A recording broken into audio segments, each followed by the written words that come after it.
పక్కన వాళ్ళు ఎవరన్నా అంటే మనం కానీ మన ఇంట్లో కూర్చొని మన ఇంట్లో వాళ్ళని తిట్టుకోకూడదు కదా. మన చిరంజీవి గారిని మనం వండం ఏంటి చెప్పండి. మన చిరంజీవి గారు మన ఇంట్లో ఉంటారు, మన మనిషి ఆయన. చిరంజీవి గారు ఈరోజు millions of fans, millions of inspiration ఇంత మనందరికి ఇచ్చారు. కానీ ఆయన స్టార్ట్ అయింది, ఆయన పుట్టింది శివశంకర్ వరప్రసాద్గా. శివశంకర్ వరప్రసాద్గా పుట్టిన ఆయన చేసిన ప్రతిదీ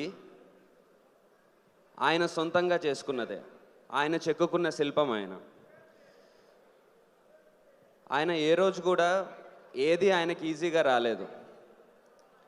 ఆయనని మనం ఎంత సూపర్ డాన్సర్, అసలు ఆయనలాగా డ్యాన్స్ వేయాలి అని అనుకుంటే ఆ డ్యాన్స్ ఆయన కష్టపడి ప్రతిదీ నేర్చుకొని moments thousands of time practice చేసింది.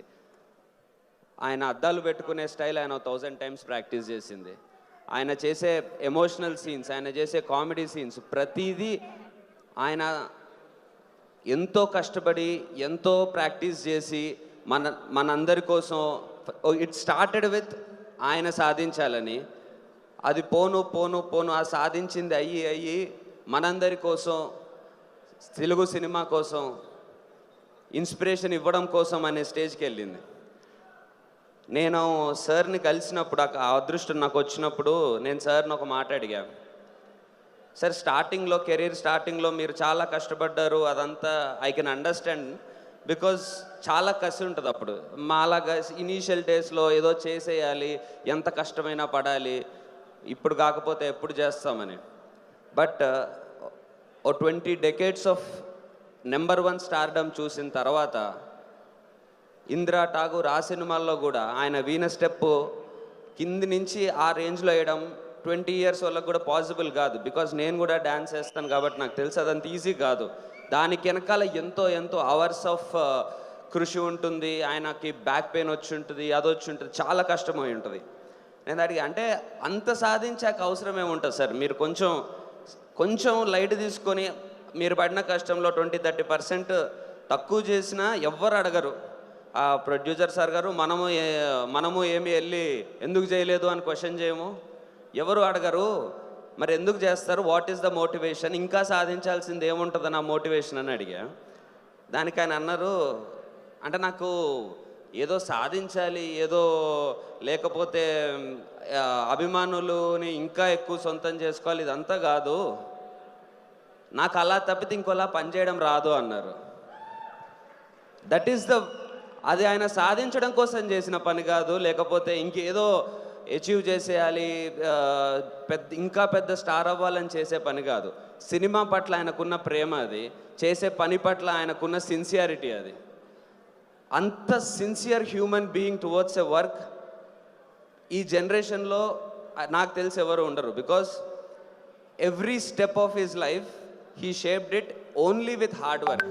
ఆయనకి జస్ట్ బికాస్ ఏదో సింపుల్ థింగ్స్ వల్ల ఆయన జర్నీ కూడా, if you see super stars of ఆ range of super stars, biggest super stars in India చూసుకుంటే ఈయన జర్నీలో ఉన్నంత కష్టం, ఈయన జర్నీలో ఉన్నంత హార్డ్ వర్క్ ఏ సూపర్ స్టార్లో ఉండదు. ఎందుకంటే ఈయన చేసుకున్న ప్రతిదీ ఆయన చిరంజీవి గారు అంటే ఆ రేంజ్ ఆఫ్ డ్యాన్స్ వేయాలి, చిరంజీవి గారు అంటే ఆ రేంజ్ ఆఫ్ కామెడీ చేయాలి, చిరంజీవి గారు అంటే అంత కష్టం పడితేనే చిరంజీవి గారు అని మైండ్ చేశారు.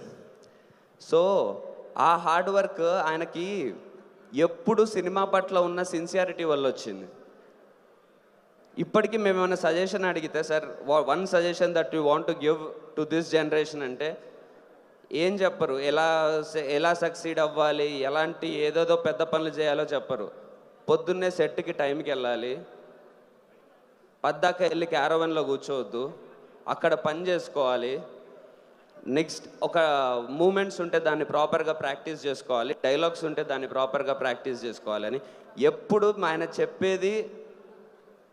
పని సిన్సియర్గా సినిమా కోసం ఎలా కష్టపడాలి అని. నాకు తెలిసి సినిమాని ఆయన ప్రేమించినంత ఎవరు ప్రేమించలేదు, సినిమాకి ఆయన ఇచ్చినంత రెస్పెక్ట్ ఎవరు ఇవ్వలేదు. అంత రెస్పెక్ట్ ఇచ్చిన ఒక మనిషిని, అంత సినిమా అంటే సినిమా అనే దానికి ఒక ఆత్మ ఉంటే, ఒక కళామ తల్లి ఉంటే దానికి అత్యంత సేవ చేసుకున్న ఒక భక్తుడు ఆయన, సినీ కళామ తల్లికి. అలాంటిది అంత రెస్పెక్ట్ ఇచ్చిన ఆయన సినిమాకి ఏదో ఒక చిన్న మిస్టేక్ జరిగితే ఆయనకి గ్రాంటెడ్ తీసుకున్నాడు, లేకపోతే ఇంట్రెస్ట్ లేకుండా చేశారు, ఇలాంటి పదాలు ఎవరన్నా వాడితే ఒక్కసారి బ్యాక్ వెళ్ళి జర్నీ చూసుకుంటే మన ముందే కనిపిస్తుంది కదా, అది కామన్ సెన్స్ లేని డైలాగ్ అని మనకే అర్థమవుద్ది కదా. ఆయన సిన్సియర్ లేకుండా ఎందుకుంటాడు? Anyone can do that but not him. That is not possible for him. ఎందుకంటే ఆయనకు అలా ఉండడం రాదు. ఆయనకు అలా ఆయన వే ఆఫ్ ఫంక్షన్, ఆయన బాడీ అలా ఫంక్షన్ చేయదు. అండ్ బేసిక్గా ఒక ఇంట్లో 3 జనరేషన్స్ ఉంటారు. మా ఫాదర్ ఆయన ఫ్యాన్, నేను ఆయన ఫ్యాన్, నా మేనల్లుడు వాడు అమ్మడు కుమ్ముడు నుంచి ఆయన ఫ్యాన్, వాడు 5-6 years old.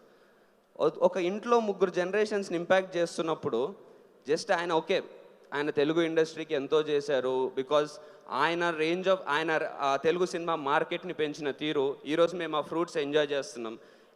హీరో అనే దానికి ఒక క్రేజ్ అంత తీసుకొచ్చినందుకు ఈరోజు ఇంతమంది హీరోలం అవ్వగలుగుతున్నాం. ఇదంతా ఆల్రెడీ మన ఓపెన్ ఫ్యాక్ట్. కానీ బేసిక్గా ఆయన క్రియేట్ చేసిన మెయిన్ ఇంపాక్ట్ ఏంటంటే చాలామందికి డైరెక్షన్ ఇచ్చారు. బికాజ్ నాకు తెలుసు, నేను లైఫ్లో అంత రెస్పాన్సిబుల్ పర్సన్ని కాదు, బట్ నాకు సినిమాల మీద ఇష్టం అనేది ఒక్కటి రెస్పాన్సిబిలిటీగా ఫీల్ అవుతుంటా. ఆ ఇష్టం నాకు ఆయన తెప్పించారు. ఆయన డ్యాన్సులు చూసి ఆ ఇంపాక్ట్ నాకు రావడం వల్ల నేను లైఫ్లో ఒక డిసిప్లిన్ తెచ్చుకున్నా. డ్యాన్స్ నేర్చుకోవాలి, హీరో అవ్వాలి, ఆయనలాగా మనము పెద్ద స్టార్ అవ్వాలి అని ఆ ఇన్స్పిరేషన్ నాలో నింపారు. నాలాంటి కొన్ని థౌజండ్స్, 10,000s, lakhs ఆఫ్ పీపుల్లో నింపారు. దానివల్ల ఒక జనరేషన్లో డిసిప్లిన్ పెరిగింది, కష్టపడే గుణం పెరిగింది, ఇంట్రెస్ట్ పెరగడం వల్ల. లేకపోతే ఏ పని చేసే వాళ్ళమో తెలీదు, ఏదో ఎంజాయ్ చేస్తూ ఉండేవాళ్ళమేమో, లేకపోతే ఇంకేదో ఇంత కష్టపడి ఇంత రెస్పాన్సిబుల్గా అయితే బిహేవ్ చేసేవాళ్ళం కాదు. అది ఆయన లైఫ్ అనేది ఒక హీరో అవుదాం అనుకునే వాళ్ళకో, డైరెక్టర్ అవుదాం అనుకునే వాళ్ళకో కాదు. లైఫ్లో ఏ వాక్ ఆఫ్ లైఫ్లో ఉన్నా, అది ఏ ఫీల్డ్లో ఉన్నా, అలాంటి ఒక మనిషి ఆ టైప్ ఆఫ్ వర్క్ చేస్తున్నప్పుడు, ఆ టైప్ ఆఫ్ ఎంజాయ్మెంట్ మనకు కలిగిస్తున్నప్పుడు మనలో ఒక ఇంట్రెస్ట్ క్రియేట్ అయ్యి తెలియకుండా మనము ఆ వర్క్ పైన అట్రాక్ట్ అయ్యి దానికి పని చేసేస్తాం. మనకి ఏ వర్క్ ఉన్నా సరే ఆయన ఇన్స్పిరేషన్లా తీసుకోవచ్చు. సో ఇంత ఒక డిసిప్లిన్ ఇచ్చారు మాకు లైఫ్లో, to work hard and to be responsible in life. నిజంగా నాకు అనిపిస్తుంటుంది,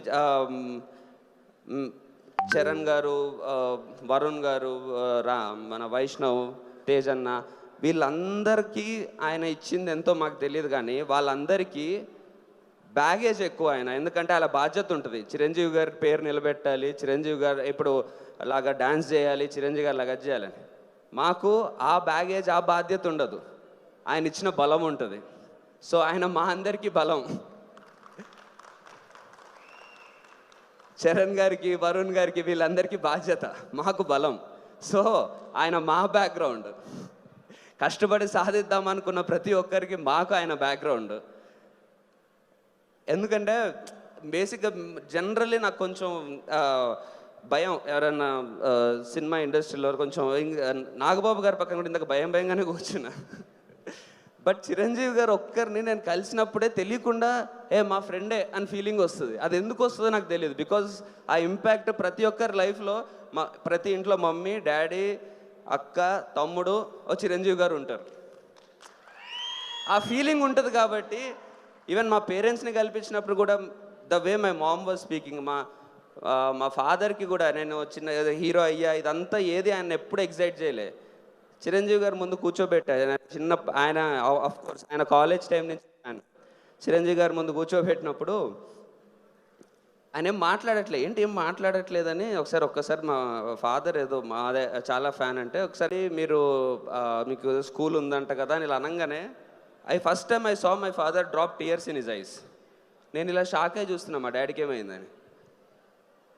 ఎందుకంటే మా డాడీ ఆ రోజు తర్వాత 2 రోజులు ఏదో ట్రాన్స్లో ఉన్నాడు, ఏదో హైలోనే ఉన్నాడు. సో ఆ లెవెల్ ఆఫ్ ఇంపాక్ట్ ఒక ఇంట్లో మనిషి ఉంటేనే అలాగా ఫీల్ అవుతూనే వస్తుంది. మా ఫాదర్ ఎప్పుడో నన్ను నేను ఇంకా అంత ప్రౌడ్ ఫీలింగ్ ఆయనకు తెప్పిలేదు. బట్ ఏ రోజన్నా నా కోసం అన్నా అలా ఏడుస్తారో లేదో నాకు తెలీదు. సో అంత హౌస్ హోల్డ్ నేమ్ ఒక మనిషి అయ్యారు. సో అలాంటి అపురూపమైన లైఫ్, అలాంటి అపురూపమైన మన మధ్యలో ఉన్న ఒక ఇంపాక్ట్ని మనం కాపాడుకోవాలి. మనం ఏ హీరో ఫ్యాన్ అయినా ఉండొచ్చు, ఎవరినైనా అడ్మైర్ చేయొచ్చు, ఏమైనా చేయొచ్చు. కానీ సినిమా అంటే మనకి ప్రేమ ఉంటే, తెలుగు సినిమా అంటే మనకు అభిమానం ఉంటే, తెలుగు సినిమా మీద మనకి ఒక రెస్పెక్ట్ ఉంటే, ఆయన్ని అనడము తప్పుగా మనల్ని మనం తక్కువ చేసుకోవడం, మన మీద మనం రెస్పెక్ట్ పోగొట్టుకోవడం. పక్కన వాళ్ళు ఎవరన్నా అంటే మనం కానీ మన ఇంట్లో కూర్చొని మన ఇంట్లో వాళ్ళని తిట్టుకోకూడదు కదా. మన చిరంజీవి గారిని మనం అనడం ఏంటి చెప్పండి. మన చిరంజీవి గారు మన ఇంట్లో ఉంటారు, మన మనిషి ఆయన. So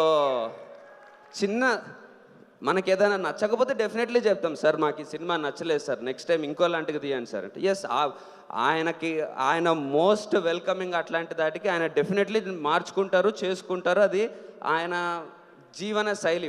it happened hundreds of times. But ఆయన్ని తక్కువ చేసి మాట్లాడడము, ఆయన మీద ఏమన్నా దుష్ప్రచారం చేయడం అనేది మన మీద మనం అలా గాల్లో పైకి ఉమ్మేసుకోవడం అంటారు చూడు, ఆ టైప్ లాంటిది. సో వద్దు, మనల్ని మనం రెస్పెక్ట్ చేసుకుందాం, మన చిరంజీవి గారిని మనం కాపాడుకుందాం, ఆయన ఇంపాక్ట్ని మనసులో పెట్టుకుందాం. అండ్ ఇదంతా చెప్పింది పాస్ట్ గురించి నేను చెప్తున్నాను కాదు. చిరంజీవి గారు ఆల్రెడీ ఇంత చేశారు. బట్ ఆయన లైఫ్ లాంగ్ ఇంకా ఇంకా ఇంకా వెళ్తూనే ఉంటారు, మనల్ని ప్రౌడ్ చేస్తూనే ఉంటారు. సో పిక్చర్ అభి బాకీ హై. Thank you. Fantastic Karthikeya, thank you so much. ప్రతి ఫ్యాన్ మాట్లాడితే ఇలానే ఉంటుందేమో అని అనిపించింది. On this occasion బెతుల్లంక 2